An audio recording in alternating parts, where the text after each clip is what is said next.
But see, when you see, I'm speaking on behalf of the children or the people that had to testify or that testified. That had to testify based on what that he did do something to them.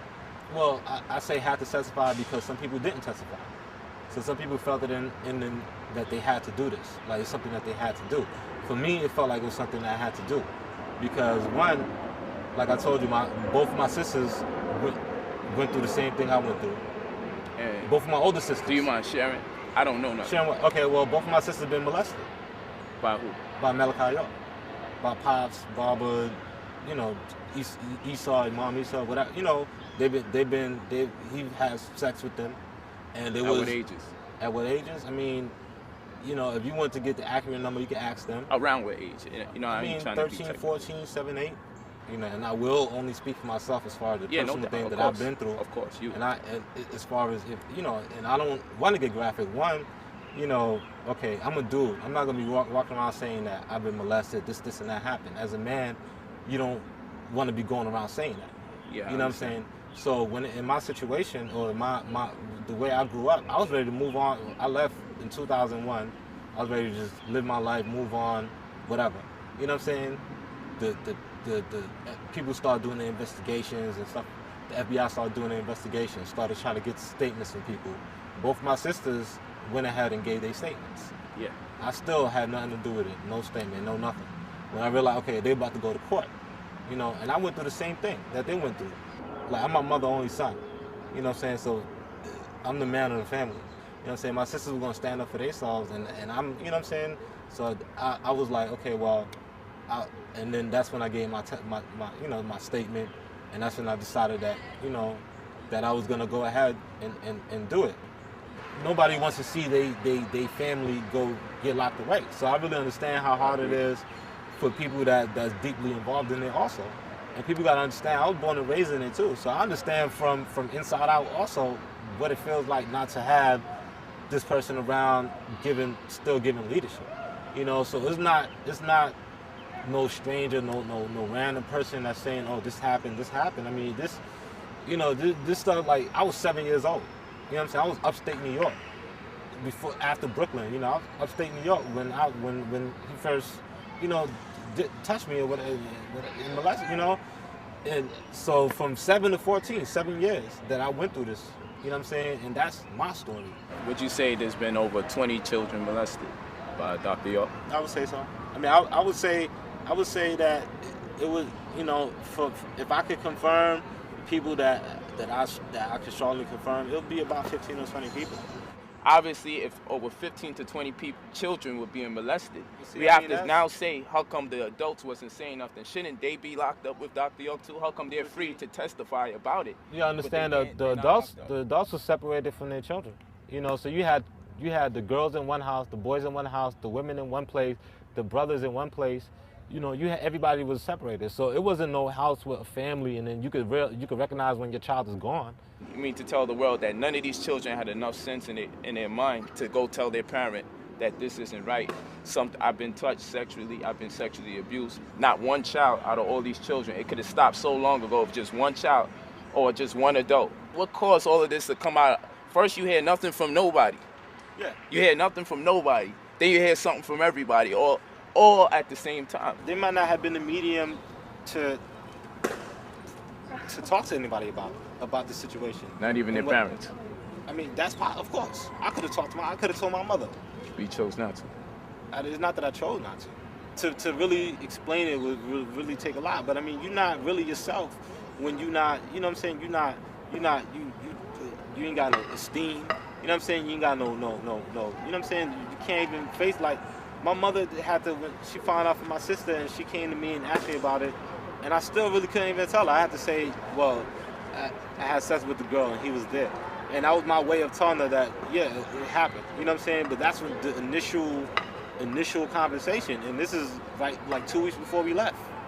It was something I was under. I couldn't tell my mom. I didn't tell nobody. It was something that held me to not say nothing. You know what I'm saying? Because I looked up to him as my dad, because I looked up to him as the person that he was. I thought he was a God figure. I thought he, you know, and all those reasons, like, you know, I'm trying to, like, see what the why is this going on? What's the significance? I'm young. I don't even know what really in the sex, and I don't. Why do you think he's locked up for 135 years, underground 60 feet, in a super max penitentiary with no one with a case likened to his own, amongst cannibals? Not because what you think he should be locked up for, why you think he's locked up. Well, I mean, to answer your question in the way that I think you're asking it, you know what I'm saying? Because one, you have a black leader that was getting black people together and was building a sovereign nation. Tell me if this is something you believe. That's not what I want to hear. What do you personally believe, dealing with the facts of the matter? Not denying you of your experience, but based on what we all know, what is necessary to lock a person up when you accuse them of these type of things. What I know from history is that whenever you have a black leader that's uplifting the people, that's doing something for the community, that's bringing people together, and that's building people and elevating people, then they get taken down. You know what I'm saying? And he wouldn't have been taken down, and he hasn't been taken down until they found something to take him down with. If he threw everything away by molesting kids, did he really care about everybody else? This is what I have to live with. I have to live with how do I come across the people that's in the knowledge and even vibe with them and talk to them on a regular level, and people looking at me one way. Nah, that's all good. You can always come to a class of ours. That's cool, but you know what I'm saying. But it is. But see, the thing is that it don't make you a bad person. At the end of the day, people's always gonna have his word over anybody else's word because that's all they know. No, at the end of the day, he's locked up, so obviously they took y'all word over everyone else's. It doesn't matter, like I told you, if we say he's innocent, when he's still locked up in prison. Y'all word accounted for everything. What I can't go back. You know what I'm saying? I can only face what's in front of me. And everything that's in front of me, I see people that's being misled. I see people that's under the impression, and even though being misled by what? Because people are saying Doc is being railroaded.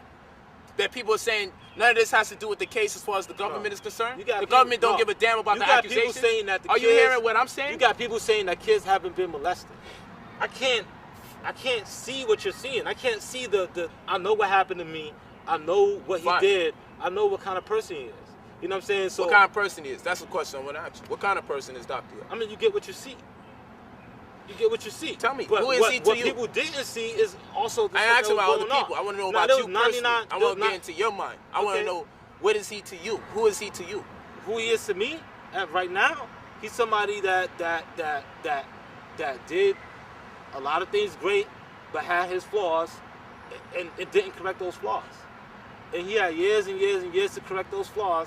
He didn't correct those flaws. Now I came back, and now he's incarcerated. Should he be in there? Should he be out? Someone like him shouldn't be incarcerated if they uplifting the community and doing what he did. But if you're gonna do that, and on top of that, still do the wrong thing for years and years and years, then you definitely shouldn't be out on the streets. That's if I was the devil, the perfect devil is the one who's gonna be a pastor, a preacher, or the one doing the right thing, and actually the one doing the wrong thing and send you to hell. That's the perfect devil right there. If I was a devil right now, I'd be telling you to do the right thing. I'd be telling you to live your life this way, and I'll be sending you right to hell. The devil knows the gospel as well as any pastor or preacher. So if the devil is going to do his job, what better way to do it than to have everybody lifting themselves or doing the right thing, and in actuality, it's like they're going up, but they're going this way. It's not just up. It's like they're going up and they're going astray. You know what I'm saying? That's the only really way that the devil could do his job, is to deceive people into thinking that he's actually God, to deceive people into thinking that he's actually Christ. That's why they say you will have false prophets and false messiahs. I would respect a wolf. If I was a sheep, I would respect a wolf that approached me and tried to hunt me down than a wolf that came in sheep clothing. My whole argument in this whole situation is, should people be locked up based on what people believe? I got the right to be angry. You know why? Because the Lord promises me something different. The Lord promises me that we will lock people up beyond a shadow of a doubt. That's what the Lord promises me. Yeah. But in this case, it was up to 12 people to have that reasonable doubt or not.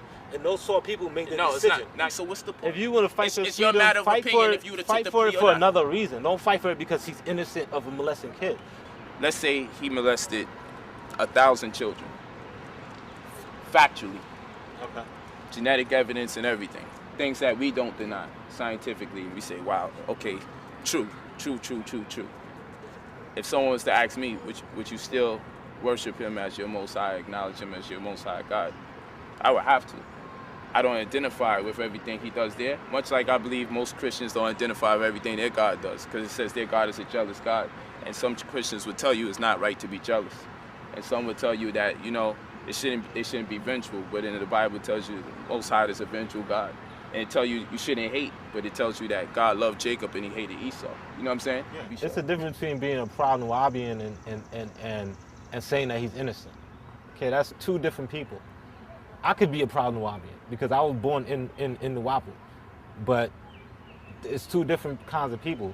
Are you got people, Nubian, if that's the case? I can be, but how can I be a proud Nubian if the Nubians are saying that he's innocent and I'm saying that this happened to me? Yeah, so now it is. You see how we sitting down talking. That's. But see, the thing is that, now is my word against the master teacher's word, and whose word is they gonna take? I know one thing the master teacher always taught is that when you're looking at the sides of the truth, there's his side, her side, his or her side versus his or her side. But really, in actuality, it's just the truth. Your side, their side, and just the truth. There's only one truth.